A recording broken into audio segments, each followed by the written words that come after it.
Being greedy while being a trader. This is going to be a killer. This is going to kill your gains. This is going to kill your mentality. This is going to kill everything within your trading career. So let's get into how to actually manage greed and emotions. So let's start with greed, right? You got greed right here, and then you got money obsession. So I think we all have a money obsession. That's why we're trading. Money obsession and freedom obsession, right? But first of all, the first thing that most new traders are going to do is going to be risking too much to make it back. So let's say you take a loss, right? A big loss. Let's say you take a $600 loss, and now in your head it's, oh, I gotta make it back. But no. That's not what it needs to be.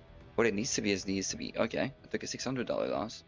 Let me sit down a bit, assess what just happened, and then rewire my brain, and then rewire my trading, and then maybe lock out. I personally, I would lock out.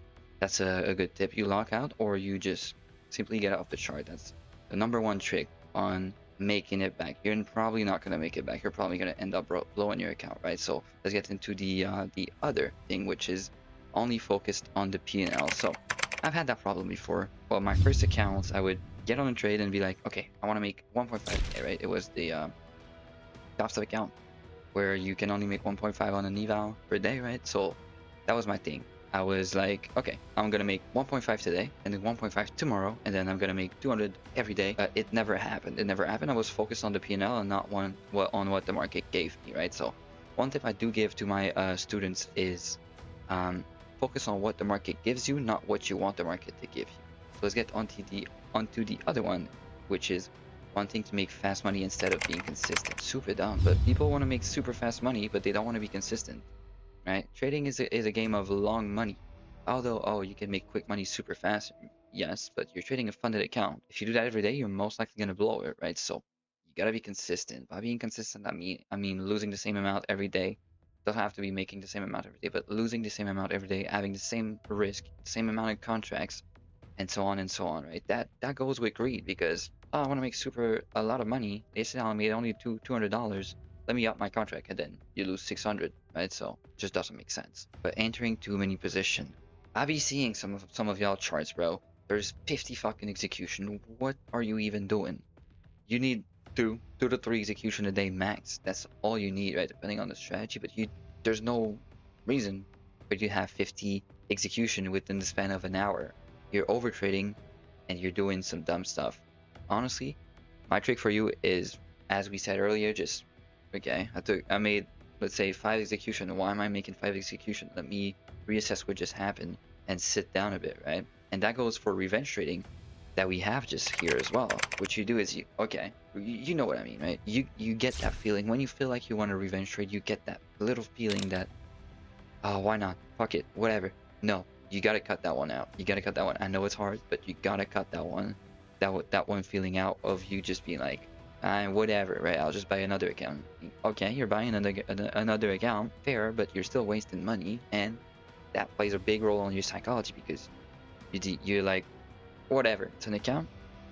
I'll just buy another account, and then next time it happens, oh, whatever, and then whatever, and then you just spend 2k on accounts, right? Super stupid. So really, you just really got to tell yourself, no, I'm not doing it. Now again, on the greed aspect, chasing, right? You see price just moving up without you. Let's say we have an FVG, right? V shape, and then price is right there, your entry is right there, and it goes up, and you're like, oh, fuck it, I'm in. What are the odds of you just getting cooked right there? Because that's most likely the break-even point getting taken. So you're just chasing an entry, which is not good, not good at all. That goes on with entering on impulse, right? And then if we go on to no confirmation, no confirmation, let's say we have this is an IFVG, and then the candle closes right here. That's not a confirmation for us to go long, right? So entering right here is bad. That's bad, and that's FOMOing into a trade, which we do not want at all. All right, so that was for greed. My advice for you on greed is don't be greedy. That's as stupid as it sounds. Don't be greedy. Focus on consistency. Because if you're consistent with your losses, you're going to be consistent with your wins, right? If you lose 200 every day, and then you make 400 every day, right? Whatever the market gives you, what are the odds of you failing? If you're consistent with your strategy, what are the odds of you failing? I have never seen anyone that traded their strategy and had good psychology blow an account because of that. The only account I've seen been blown is because of bad psychology. Literally bad psychology. And the only account I've blown was because of bad psychology and never the strategy. Never, ever, ever. So that is my advice for greed, just be consistent with your loss. Focus on your losses, not on your winners. Now we got FOMO, jumping system to system. So you've learned one strategy, you saw that that strategy worked, but comes a week, your strategy doesn't work. Nothing's showing up, so you just decide, okay, let me switch. Bro, why are you switching? You know your strategy is working. You've backtested that strategy for like 2 years of data. There was maybe 2 weeks that it was not really working well, and now you have one of these 2 weeks just right now, and you decide to switch because you're not making money, or you're just walking backwards. And we've talked about that in another video. If you walk one step backward, that's 3 foot forward that you need to do in order to be at the same place that you were, right? So jumping from system to system is never going to help you. My advice for that is, if you don't see your setup for 3 to 4 days, maybe take the rest of the week off, if that makes sense. That leaves you with the Friday, or so on and so on, right? That's one of my advice for that. And then not waiting for a close, that's what we've just talked about in the not waiting for confirmation. Emotional trading, the whole aspect of this video. Have you ever found yourself entering a trade and then seeing prices go down immediately and be like, I'm out?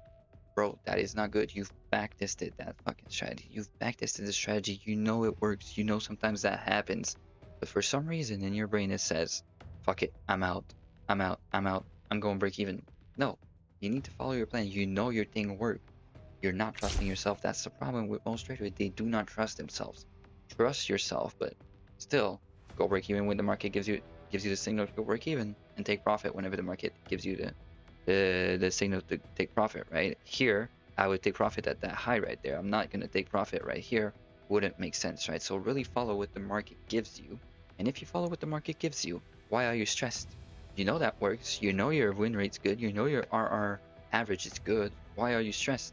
It's the same thing as backtesting. It's fake money anyway. It's all fake money. You're risking what, $50 with a funded account? You're not risking that actual $200, if that makes sense, right? So why are you stressed about potentially losing? That makes no sense.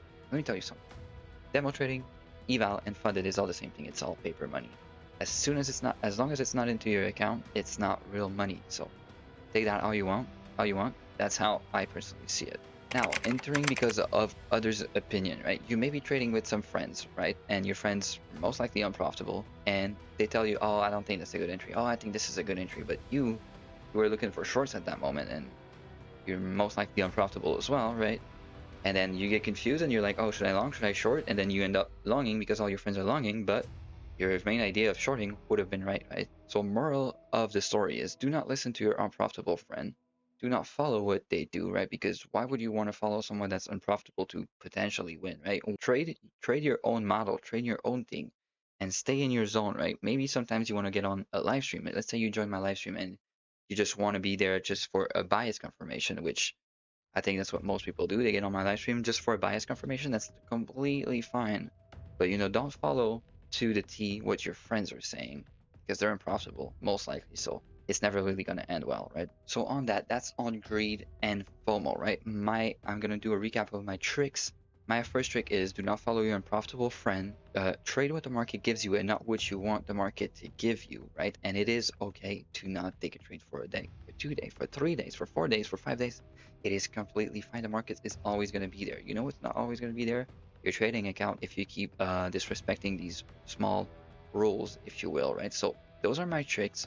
Hopefully you enjoyed. All the links are going to be in the description. The Discord, the TikTok, the Instagram, the mentorship programs, if that's something you're interested in. So I'll see you next time.